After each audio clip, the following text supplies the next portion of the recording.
Jesus asked his disciples, "Whom do they say the Son of Man is?" And they replied, "Some say that you're John the Baptist, others say that you're Jeremiah, others say that you are Elijah, and others say that you are one of the prophets." And then Jesus asked, "Whom do you say I am?" And Simon Peter replied, "You are Christ, Son of the living God." And Jesus went ahead and told him that this was only revealed to him by the Father. You see, Jesus could not have asked if he didn't know his true self-identity, his self-image, who he really is. Now, I want to turn this back to you. Much may have been said about you, but do you really know whom you are? Do you? Now, let's talk self-image. Self-image is how you view and think about yourself. It can be positive or negative. Let's talk about negative self-image. This is the one that is destroying you. This is the one that is making you doubt yourself. This is the one that is making you stuck. This is the one that is making you believe that nothing good can come out of you, just because of words that were said to you by other people, or rather by words you constantly speak and say to yourself. But I don't think we were born with this mentality, because it's a free world, and when we are born, we are pure, we are innocent. These are things that are rather fed by us. You say to yourself, "I am ugly, I don't like my chubby cheeks," and all the negative things that you say to yourself.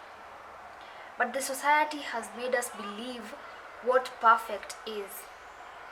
And when we don't conform, when we don't reach these standards, then we are constantly critiquing and being self-judgmental. And after we speak these things to ourselves, we echo it in our minds, we believe it, and that's how insecurities come about. Am I now saying that we shy away from discussions or thinking about these things? No.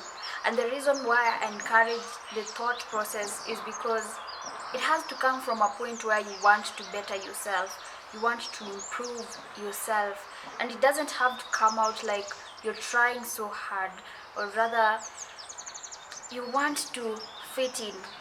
It must come from within.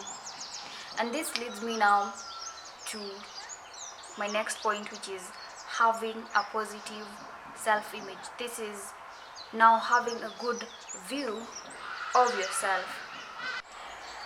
Now you may ask, why is it important that we have a positive self-image? I mean, we can do without it. And here is the reason. Number one, it boosts your self-esteem, because you know who truly you are and you aim to become the best version of yourself. Number two, it helps you explore your full potential. You know where you're good at, and that means more success will come your way. Number three is that you're able to be true to yourself. You know that areas that you need assistance, you know areas that you need to improve on. So when you're true to yourself, then you can be able to improve and seek assistance. Let us look at the process towards developing a positive self-image. Number one is look yourself into the mirror and say positive things about yourself to yourself. This one has been thrown around so many times, and it works for some. It works for some. But I want us to develop ourselves past the looking at the mirror stage. That you believe within the core of yourself that the things you say to yourself are true. Because when you constantly look yourself into the mirror and tell yourself these words, so what about the day you'll forget and you'll go without saying or telling yourself these words? Then you have to believe. We should move past the mirror stage and now believe within the core of ourselves that whatever we know for sure is us, and we possess them qualities. The next thing is to know where you clearly stand, and this is the point where you have a conversation within yourself. And I know I say that we should not care about people's opinion, but here's where we look at those questions. Whatever is being said, is it true? Do I possess those qualities? Are you good at whatever is being said?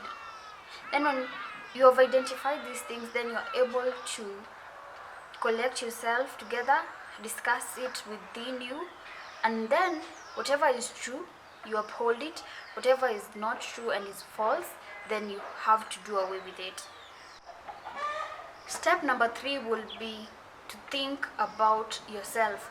What are those qualities that you possess and you know for sure without someone affirming you that you truly know, I possess these qualities and I bring with me these skills? Even without people affirming that you possess them, you know for sure in your heart you have these things. Then build on them. It started raining outside, so I figured out I can just come indoors and complete this video. What else was I saying?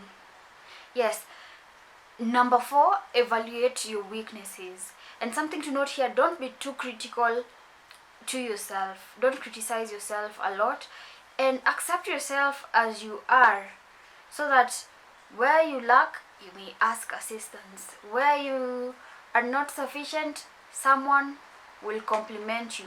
But something to note on this, don't be dependent on people.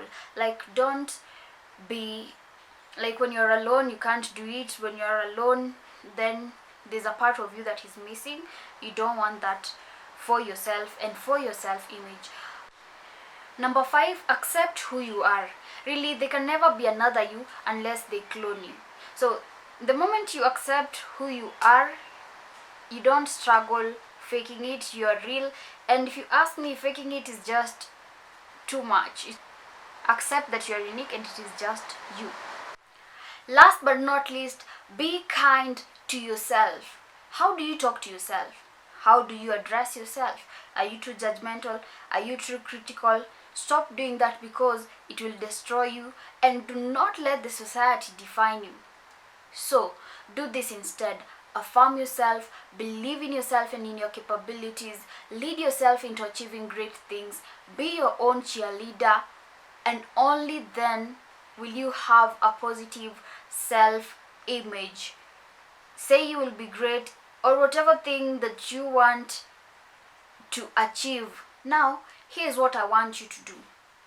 I want you to go to the comment section and just write down something that you want to do, but because of constant fear, because of self-doubt, you've never done it. And as we say here at Maisha Chapters, we are all about doing life together. Let's help each other and profess it, believe it in your mind and in your heart. And after that, it doesn't stop there. You have to go ahead and do it. Irrespective of how hard it is, you have just to push yourself to go ahead and do it. And I want you to do something for me. Will you please be good ambassadors of yourselves? Yes. And after you do that, please subscribe. Subscribe. Please get me to 300 subscribers.